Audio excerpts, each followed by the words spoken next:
Hi అండి. శుభోదయం. రేపు వినాయక చవితి మనకి దగ్గరలో ఉంది. వినాయక చవితికి తులసి పూజ చేయవచ్చా? గణపతికి తులసి పూజ చేయకూడదు కదండి అంటున్నారు.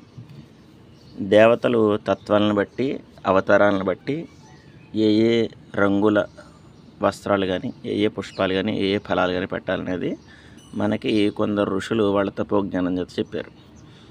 అంచేత ఒకే అమ్మవారు వివిధ రూపాలు ఎత్తినప్పుడు వారికి వేరే వేరే నైవేద్యాలు పెడుతూ ఉంటాం. అలాగే గణపతి యొక్క అవతారాలు కూడా చాలా ఉన్నాయి.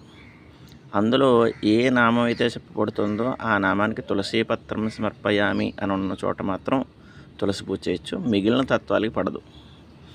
అలాగే అమ్మవారికి అంటే అమ్మవారిలో మళ్ళీ దుర్గాదేవికి మాత్రమే గరికి పూజ చేయకూడదని, అలాగే ఈశ్వరుడికి మనకందరికీ తెలుసు కేతకి పుష్పం అంటారు, దీన్ని మనం మొగలి పువ్వు అని చెప్తూ ఉంటాం. ఈ పుష్పాన్ని ఈశ్వరుడికి పనిచేయదు. అలాగే లక్ష్మీదేవికి తుమ్మి పూలు పనిచేయవని, కొంతమంది సూర్యనారాయణమూర్తికి మారేడు దళాలు కూడా పనిచేయవని చెప్తారు. కానీ మారేడు దళాల విషయంలో సూర్య నమస్కారాలు ఉపాసన చేసేటప్పుడు బెల్లం కూడా పూజ చేయడానికి, అదేవిధంగా అర్ఘ్యాలు వదలడానికి కూడా చెప్పబడింది. అందుచేత అది మినహాయించి మిగిలిన చోట వాడకూడదని కొంత సాంప్రదాయంలో ఉంది.